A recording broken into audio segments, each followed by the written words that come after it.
Conversación con Daniel Santolo, la posibilidad de la unidad de la oposición, la unificación de los sectores que adversan al gobierno, que, bueno, además es importante que mencionamos el caso de las alcaldías. Son 50 alcaldías que 11 son de Fuerza Vecinal, 9 son de Vamos Cojedes, y el resto se reparte entre, bueno, la Alianza Democrática, partidos dentro de esta coalición, partidos regionales, partidos que única, un nuevo tiempo, es decir, no hay una sola voz dentro de ese Consejo Federal de Gobierno ni de esa composición de esas 50 alcaldías. Es importante dentro de esa posibilidad de plantear un encuentro del centro político, de quienes están acá en el país y quieren recomponer el camino electoral, que bueno, se empiece por el tema de ver si es posible unificar la oposición. Acá antes de la elección de julio poníamos un ejemplo bien interesante que se vio en este sentido de desprendimiento y de la posibilidad de coincidir a pesar de las diferencias, que es el caso de Avanzada Progresista con la candidatura de Henry Falcón, que Henry Falcón, para los que no lo sepan, bueno, se separó de Avanzada Progresista, hubo un conflicto interno allí, Henry Falcón termina fuera de Avanzada Progresista, pero Avanzada Progresista lo respalda en su aspiración a la alcaldía de Irribarren. Y que por cierto, Henry es uno de los políticos que ha sufrido también de esa mediática destructiva. Henry no fue presidente en el 2018 porque hubo una componenda para que, y no del gobierno, de la oposición, para que él no llegara a la presidencia. Y como eso, bueno, hemos tenido varios casos. Y como tú bien lo dices, bueno, están haciendo unos sectores de oposición que lograron objetivos de carácter político, alcaldes y gobernadores.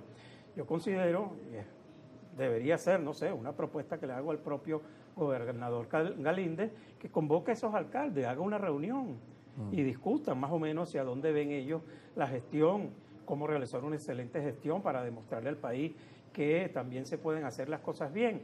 Bueno, y empezar desde allí a construir una unidad, porque, mira, yo siempre lo he dicho, la unidad es una quimera. Yo no puedo unirme con alguien, bueno, que propone destruir el país o que nos invadan o que fuerzas militares tomen el Palacio de Miraflores para salir de este gobierno. No puedo en ninguna circunstancia tener ninguna afinidad con esos sectores.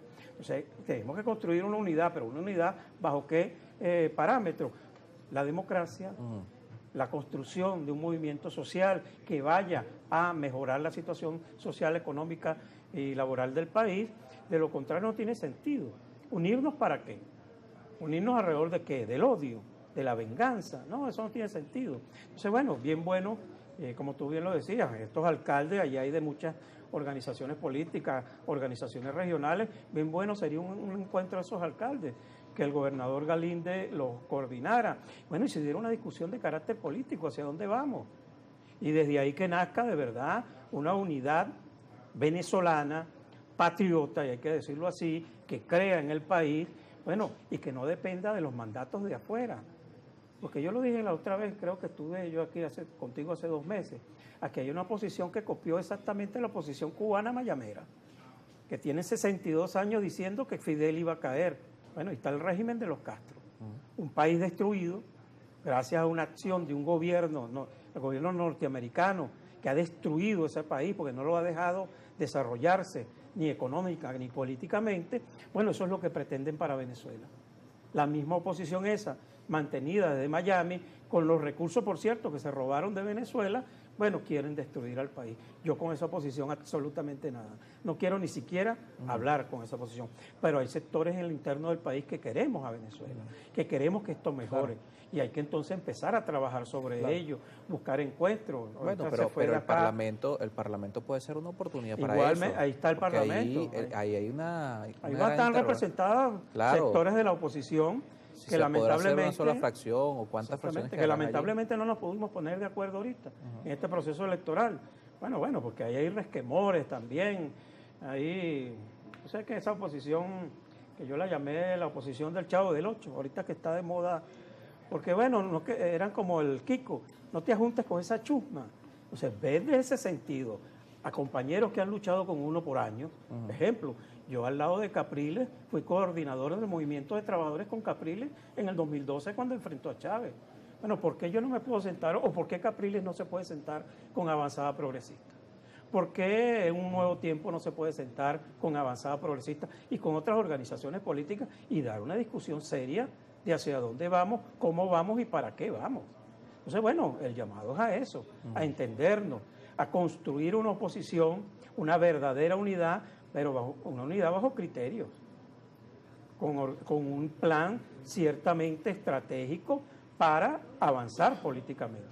Yo estuve, y lo pongo siempre de ejemplo, en el 2012, cuando Guillermo Veledo era coordinador de la MUD, yo estuve en la MUD, yo era secretario en ese momento general de la causa R, y se fijaron objetivos claros, era tomar la Asamblea Nacional, y se lograron. Y no todos los que estábamos ahí éramos bien vistos, eran nuestras diferencias, pero tuvimos un objetivo en común. Bueno, después de que se ganó la Asamblea sucedieron otras cosas, eso otra discusión. Pero bueno, se logró, se creó, había unas asesorías, unos cuerpos de asesores hacia la MUD, de profesionales muy preparados que daban insumos para nosotros hacer política. Bueno, eso hay que retomarlo. De lo contrario, bueno, esto va a seguir siendo una pelea de gatos. Claro. Vamos a revisar la participación de la audiencia ya para despedir a nuestro invitado. Por acá nos escribe Domingo Vides. El pueblo venezolano necesita que se comiencen a dar soluciones a los problemas de los servicios públicos, en hospitales, en economía, también en lo educativo y de que haya un incremento de salario. No pueden haber excusas de la revolución, ya que el poder ejecutivo, legislativo y municipal son del pueblo patriótico. No puede haber impunidad tampoco en las filas revolucionarias, dice por acá. Bueno, el gobierno ya tiene todo en sus manos. Tiene que empezar a resolver los problemas de los trabajadores. Y los trabajadores tienen que empezar a organizarse para exigir sus reivindicaciones. Por acá el Pidio Curvelo dice, pienso que en Venezuela no se necesitan tantos levantadores de manos como hay hoy en el Congreso. Si se van a dividir en dos el Parlamento, 48 senadores y 78 diputados. Es una propuesta hablando de eso de la reforma. Bueno, yo soy negado a estar ahorita jorungando la Constitución. Yo creo que eso no nos va a llevar a nada bueno. Por acá Luis de Pablos nos escribe desde Charallave. Buenos días, amigos de Primera Página. Es cierto lo que expresa el invitado, pero la realidad expresiva no se ajusta a la realidad de la práctica. Los partidos desaparecen y resucitan en los momentos electorales, dejando huérfanos a los dirigentes de base o municipales, esperando que ellos hagan un milagro. El hecho está en que no se dedican a construir desde abajo. Cuando llega el momento electoral es que deciden las cúpulas partidistas con negociaciones oscuras. Por eso estoy planteando, hay que comenzar a construir. ¿Desde dónde? Desde allí, desde los sectores populares, los sectores sociales, desde las comunidades, a construir organizaciones. Por acá, y con esto nos vamos, dice Rodolfo José Bastardo. Buenos días, saludos al invitado. Soy chavista, pero creo que siempre hace falta una oposición democrática de los factores de gobierno. Pero no podrán construir una fuerza opositora si no acaban con el mito de María Corina, dice por acá. Bueno, yo ahí no tengo ningún comentario. Yo lo que sí es que construir una oposición de verdad que le haga propuestas al gobierno sobre salud, sobre educación, sobre salario, pero propuestas concretas de cómo vamos a mejorar la situación país. Algunos dicen, bueno, es que eso es colaboracionar, eres un colaboracionista. Sí, yo quiero colaborar, quiero colaborar porque a este país le vaya mejor, para que mi sueldo me alcance. Yo soy profesor universitario, no te voy a decir cuánto estoy ganando, porque eso da tristeza. Entonces, un sistema educativo bajo estas condiciones, ¿cómo preparas tú a buenos estudiantes, a buenos profesionales? Entonces, bueno, eso hay que discutirlo. ¿Y de dónde se va a discutir? Desde allí, desde las bases sociales, haciendo un movimiento, que los profesores universitarios salgamos a protestar nuestros derechos, a exigir nuestros derechos, que los gremios exijan sus derechos, que los sindicatos exijan sus derechos, con propuestas concretas. Hay que construir, sí. Hay que debatir, sí. Hay que crear una oposición diferente, sí. Y eso queda en manos de quién, de todos nosotros, de los dirigentes políticos, de revisarnos nuestras equivocaciones, que las hay y muchas, bueno, para mejorar. Y para decirle al país que si hay una ruta, que si es posible una salida compartida, donde todos podamos convivir. Claro. Gracias por acompañarnos esta mañana. Gracias a ti, de verdad. Daniel Santolo con nosotros en estudio, dirigente de Avanzada Progresista y diputado de la Asamblea Nacional. Saludos a Alfonso Barrios, por acá también nos había escrito Ciro Luis Vilches, Carmen Caserta, José Luis Villegas, varios comentarios por acá también, José Goro Zamoro siempre con nosotros, José Franco desde Guarenas, gracias a Luis Michinel, también por acá Ramón García, por escribirnos a través de Telegram, @Primera Página GB 758, a la pausa y seguimos con más.